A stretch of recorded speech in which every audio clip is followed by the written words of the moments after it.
Sometimes we sit down and question God.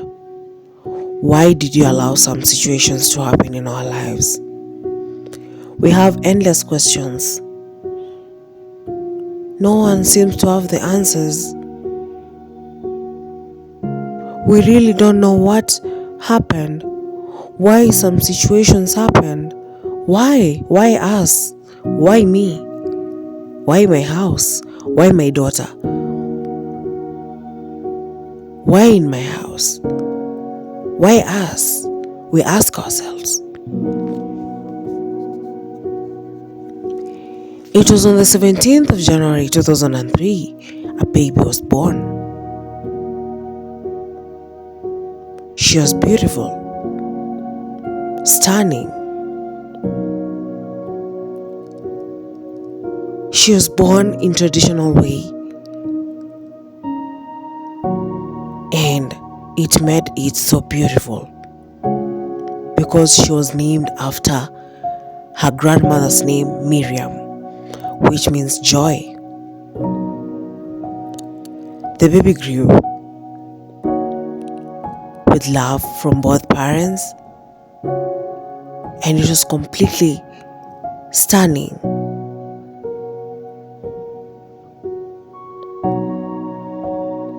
Nothing was detected at first. The baby was normal. Everything was okay. Everything was put. The baby was not disabled at any point. The baby was completely normal.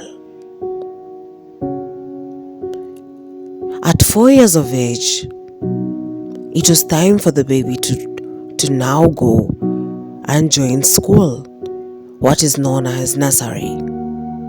It was a good experience for Miriam. She was so young, innocent. She was not even aware of her environment, but she went just to interact with others, just to get the school atmosphere the way it's supposed to be. Children, when they reach 4 years, they're supposed to join nursery school for the foundation of academics. The girl was outgoing. She was nice. She had brilliant scores. Even at her young age, she was doing her best. She was trying her best to be the best. The parents were proud of her. So proud of her. The dad and the mom were working as high school teachers, and they managed to take the baby at a good academic school where she could get good foundation of academics. The baby grew, and by the time she was 5 years, she had now begun to understand. She was now able to use her 5 senses to smell, to think, to reason, to know what is right and wrong. She was gradually developing, and her senses and her mind were developing slowly by slowly. She never knew what was waiting for her in the future. She only hoped for the best. Since she was raised in a family that acknowledged God, each and every day, the mom and the dad could have a Bible service before sleeping and after sleeping in the morning, what is known as devotion, what is commonly practiced in many families. It was a tradition for the family to have a devotion, morning devotion and evening devotion. The family acknowledged God per se, no doubt, which was nice. Now, when the kid was now in class 3, she was now the best in studies in her class. She was the top. Teachers could congratulate her, saying positive words to her parents. The kid is nice. She's doing so well in academics. Thank you for mentoring the kid so well. Thank you for parenting the kid. Miriam is so nice. Her grades are so top. Little did she know what was coming in front.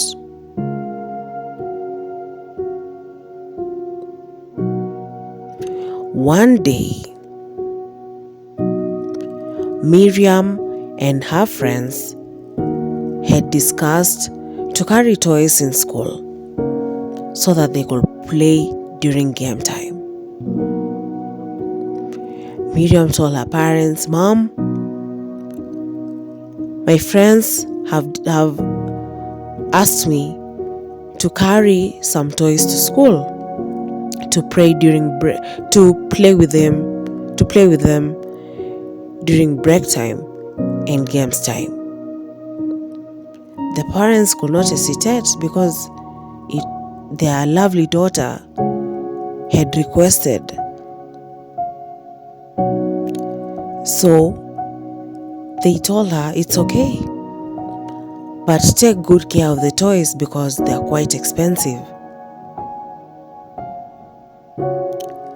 Miriam went with the toys at school on a Monday morning.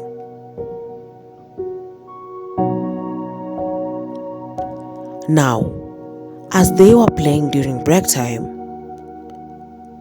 a certain teacher by the name Irene came to class. She was looking for someone. I guess she was to inform the person about an important issue. All of a sudden, Miriam screamed. She screamed, saying, "Help me! Help me!" in Kiswahili. "Nisaidieni! Nisaidieni! Kitu inanipull! Something is holding my leg! Help! Help!" It was a very shocking experience. She collapsed, and that was it. Her body was shaking, fidgeting, twisting.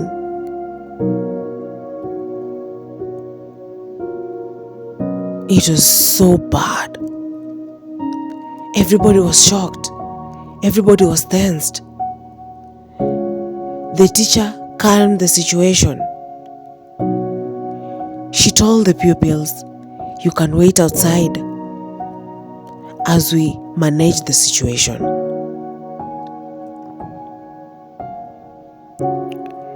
Miriam had collapsed. She had fainted. A situation that has never happened to her in her entire life. After 30 minutes, Miriam gained her consciousness. She was asked about what happened. She didn't know. She couldn't explain. All she remembered is something pulling her leg, and she collapsed. The teacher and the class teacher, together with the head teacher and the nurse of the school, took her to the nearby hospital. Funny thing, the doctors disqualified it and said, "This is probably malaria. Nothing big to worry about," they said. Miriam's mom was called afterwards. She was told about the baby's situation. Your child, they said, she collapsed in class, and according to the doctors, they presume it's malaria. The mom was shocked. What? She said. It has never happened. What could have happened? What could have caused the situation to happen like that? Answers were not given. Questions without no answers. She went home with the baby, feeling sad and remorse. But at the same time, she had to remain strong. And she thought it was just a one-time thing that will never occur again. She thought. Now, after that occurrence, the mom took Miriam home, prayed with her, believed everything was going to be well, and things continued as normal. Now, one day, after a few weeks, it came back again. Miriam could feel what she felt, something pulling her leg. Something pulling her leg with a lot of force. She called her mom, "Mom, Dad, help me. Something is pulling my leg." There, she lost consciousness. The mom and dad looked at each other, wondering what to do. What is this? What is this? What is this? Again? It has occurred? They took the baby and put her on the chair, laid her on the left, doing everything they can. They were so new on this, they didn't know what to do. Tried to call the doctor. The doctor told them what to do. They gave her the first aid and they waited. Up to 30 minutes, the baby gained consciousness again. They asked her, "Do you remember what has happened?" The only thing she remembered was something pulling her leg, and she couldn't see anything. Everything was blurry, she said. The parents were worried. Was this going to be their lives now? Was this what they're going to be handling? They thought to themselves. What they didn't do was taking the kid for clinic, for thorough checkup. They assumed. They said it was not going to happen again. Unfortunately, it happened. Not once, not twice, not thrice, not 4 times, but 5 times and more. Until it was disturbing. Until they took the baby for CT scan and they detected epilepsy. It was sad news indeed. They didn't know how to bear the news. The daughter was given drugs to help sustain the situation. But it kept on happening at night. It was worse at night. It could happen even more than twice at night. The baby, Miriam, could not sleep. She was so restless, scared, afraid, don't knowing what to do. Every time she panicked, thinking it may occur any time. She didn't know what to do. When it happened, all she could do was to scream her mom's name. Mom! Mom! Somebody help me! That's what she did. And she fell, and they came and helped her. She grew with it. She grew with it until she finished class 3, class 4, class 5, class 6. Now it was time for her to go to a boarding school in class 7. The parents were worried, but at the same time, it was a must for her to go for boarding school. The parents could purchase drugs for her for 3 months. The drugs were quite expensive, but they had to sacrifice, because what could they do? It was now part of their lives. Miriam had to bear with the situation. She had to live with it. The students used to help her when she fell, take her to the nurse until she was okay. She used to have long episodes and short episodes. Long episodes used to last for 30 minutes. Short episodes used to last for 15 minutes. She used to pray to God that one day she's going to get better. She's going to defeat this thing. Now it reached a time Miriam finished primary school. She got 400 marks and was called to a very nice school. From there, it reduced. It was only short episodes that was happening. The drugs were helping. So the occurrence was reducing a bit, but it was there. She could feel it. She could sense it from far.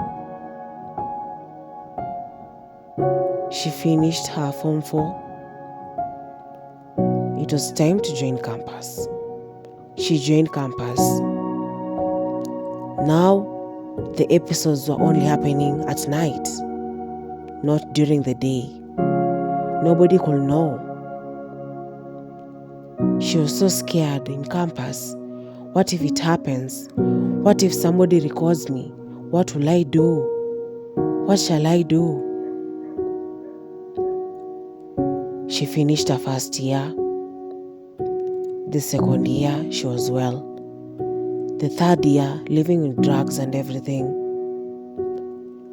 Until the third year, towards the end, she got pregnant. She got into a relationship with a man, and the man got her pregnant. The man didn't know of the situation. Fortunately, the situation didn't happen until she gave birth.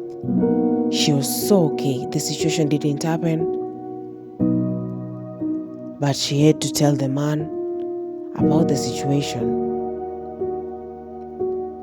The guy was reluctant and was so afraid to stay with Miriam. So they didn't stay together. The relationship ended.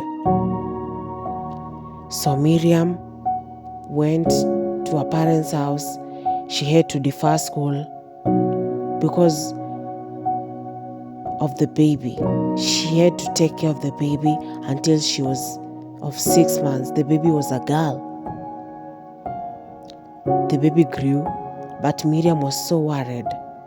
What if the baby also could get epilepsy in the future? But she was told not to worry. It was a minor thing.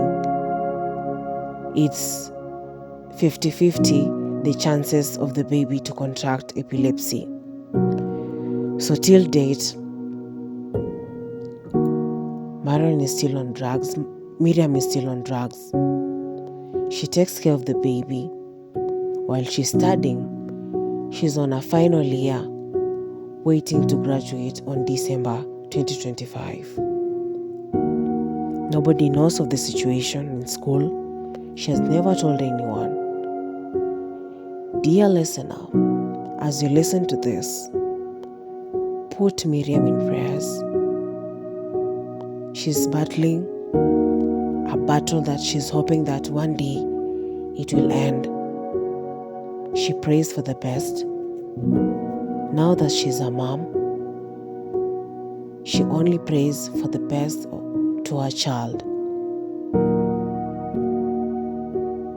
That motivated her to be born again and to be committed to Christ.